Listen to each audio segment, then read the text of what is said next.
गोवा प्रतिनिधि वर्तमान में भारत और पाकिस्तान के बीच चल रहे युद्ध के संदर्भ में भारत की विजय के लिए सनातन संस्था की ओर से गोवा में 20 से 22 मई 2025 तक सनातन राष्ट्र शंखनाद महोत्सव का आयोजन किया है। इस 3 दिवसीय महोत्सव के दौरान 25 वैदिक पंडितों के द्वारा शतचंडी यज्ञ किया जाएगा। यह यज्ञ सभी नागरिकों के लिए खुला रहेगा और इसमें देश विदेश से श्रद्धालु और नागरिक भाग लेंगे। यह जानकारी सनातन संस्था के राष्ट्रीय प्रवक्ता श्री चैतन्य राजहंस ने दी। युद्ध परिस्थिती आहे। या परिस्थितीत भारताचाच विजय झाला पाहिजे आणि म्हणून शतचंडी यज्ञाचं आयोजन सनातन संस्थेने गोव्यामध्ये केलं आहे।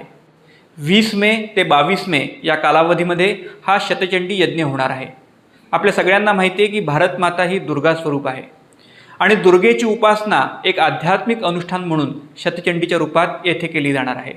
आपल्या सगळ्यांना आध्यात्मिक स्तरावर या कार्यामध्ये सहभागी व्हायची इच्छा असेल तर आपण या कार्यक्रमात सहभागी होऊ शकता, कारण हा यज्ञ सर्वांसाठी खुला असणार आहे। आणि मी सर्वांना सांगू इच्छितो की भारताच्या विजयासाठी आपण सर्वजण आपण आहोत त्या ठिकाणी प्रार्थना करूया। ज्यांना शक्य आहे त्यांनी शतचंडी यज्ञात सहभागी होण्यासाठी या कार्यक्रमस्थळी येऊया।